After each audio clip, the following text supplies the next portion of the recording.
they came here to Ghana, and there were many golds and bauxite here, gold. So they came here for gold. Who?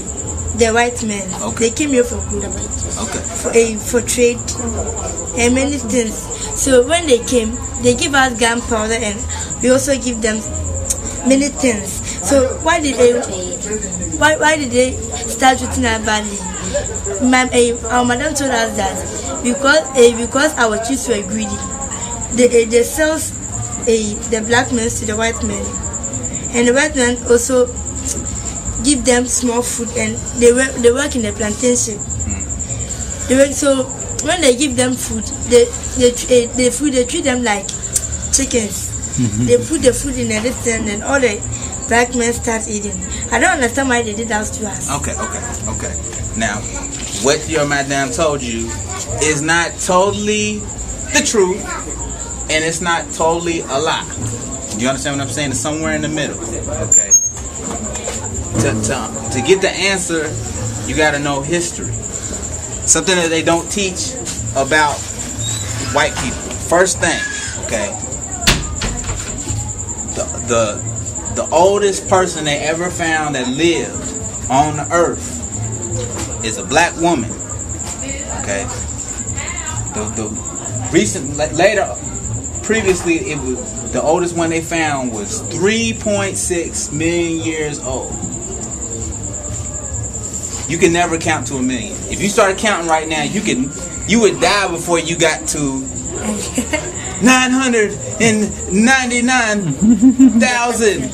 You would be 1 million. You would. You know what I'm saying? So this woman was 3 million years old. They found another one older than her. Another woman older than her. White people, Europeans. The earliest they can be dated is 20,000 years old. 20,000. I didn't say 100,000, 5,000. 20,000 years old. That's not. They are like babies. They're like. They're not as old as us, so they don't have a long history like we do.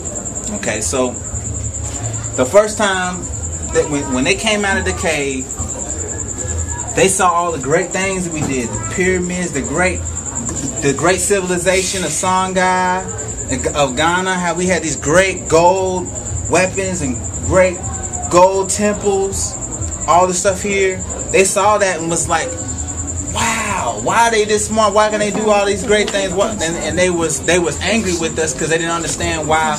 Yeah, they didn't understand. So our Jews were also greedy. Nah, but I'm getting to that. I'm getting to that. Okay. So the European, he didn't have a civilization in Europe.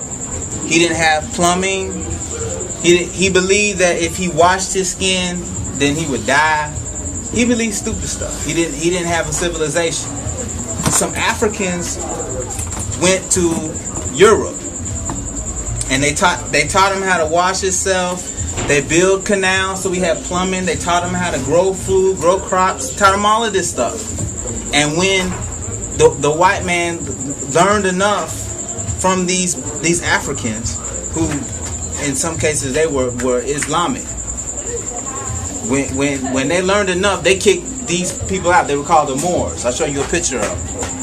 But when they kicked them out of Spain, they came over here. Someone was called the Almoravids. Kwame Nkrumah talk about them too. They came over here and they burned the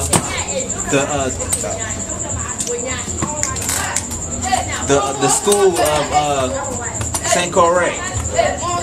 It was a big temple, and they burned the library and everything, and they tried to force Islam on the people here. The first slave trade was not the white man here. It was the Arabs. It was with Islam. So by the time, that was 1,000 years before the European. So when the European came, we had already been like, if I'm like boo boo boo boo boo, he's like I'm beat up. I don't want no problem. Please leave me alone. So when the European came, we were still weak from what the Arab did to us. So it wasn't like the European came and was like, here, I'm gonna give you this, and the stupid chief, oh, I'm drinking some liquor, woo, this is, and oh, a gun, yeah, I want a gun, here, take a bunch of my kids and take them somewhere. It wasn't like, that's a lie. And that's one of the big lies that they teach us, so that we hate each other. Because if they teach us that we were stupid, we didn't have no history before the white man came, like I'll show you, Kwame Nkrumah said, before, you know Christopher Columbus. You learn about Christopher Columbus? No, she's not got it. Okay. We sailed to North America. Us Africans. You learn about Abubakari. Some like great Africans that was masters of the sea, that sailed all the way to North America, and created civilizations there. They created pyramids there. You know, had big hit.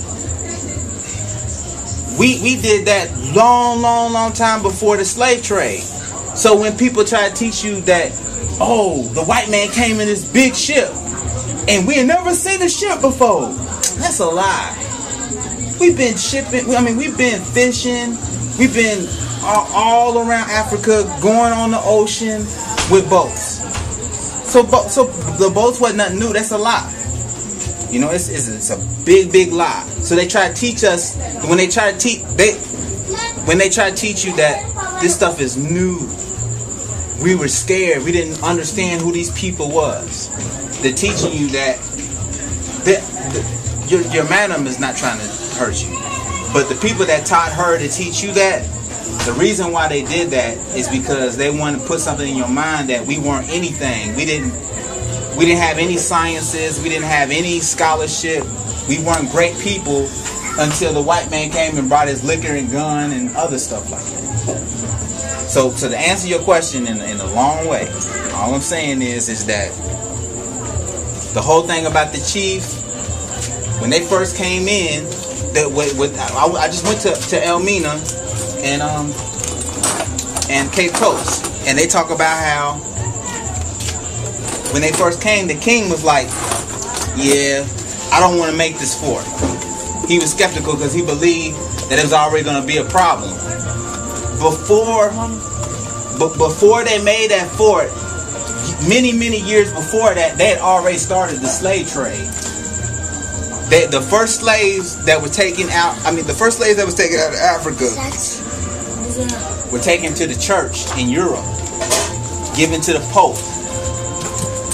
So the church, just like Islam, when it came through, these were things that came to control people and to bring people into slavery. You know, so it's more so about when religion came in, and they taught that, Islam teaches you that the traditional religion, the traditional belief system is bad. It's witchcraft, right? Yeah. Christianity teaches the same thing.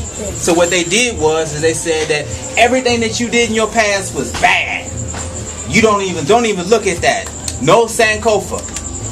Don't go back and find out who you were as a people.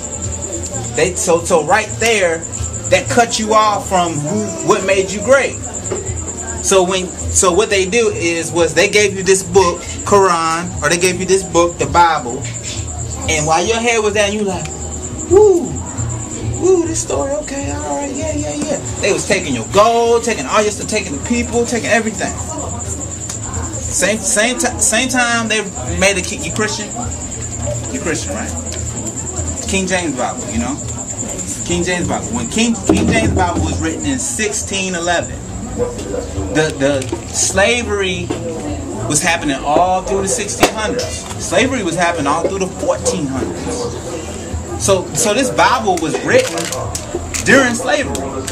The first slaves that was taken out of Africa was taken to the church.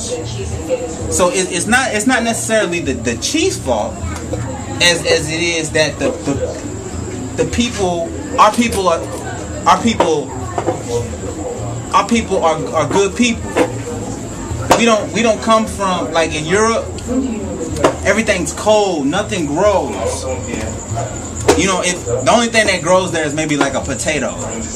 But like you could be, look at this tree. It's the dry season. It can rain one time, a banana will pop up off of there or something. You know, the land is good to us here. So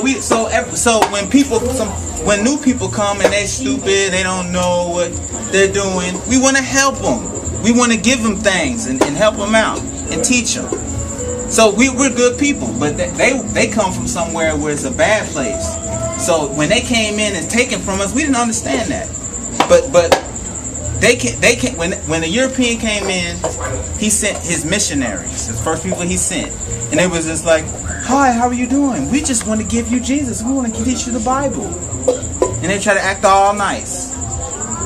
So because our people were so loving and caring, and we wanted to learn from people and teach people, that's how they came in. That was beyond the chief. That was just us as a people. And we shouldn't be ashamed because we're good people. That when we see somebody that needs our help, we want to help them. We shouldn't be ashamed of that. But the chief, some of the chiefs should have been smarter to say, I heard about those people. Because for thousands of years we would not do it. They couldn't get anything from us. We wouldn't trade with them. Because we had heard about them, like on the east coast of Africa, they were they couldn't sell us anything, a rock. They would starve before we would mess with them.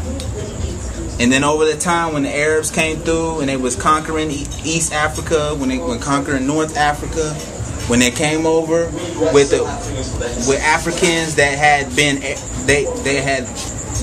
raised Arab, when Africans went into Europe and they had sex with white women, and the half baby, white and black baby like Obama, when they came back home, their loyalty was to their mother. It wasn't to their black father. So they came in and they disrespected us.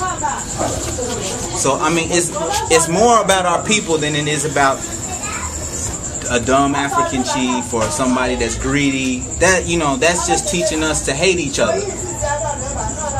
We're beautiful people, and our greatest strength, what makes us strong, because y'all help each other. Y'all make sure that ain't nobody's gonna hurt y'all, right? Yes. Y'all take care of each other. But y'all's greatest strength can also be your greatest weakness.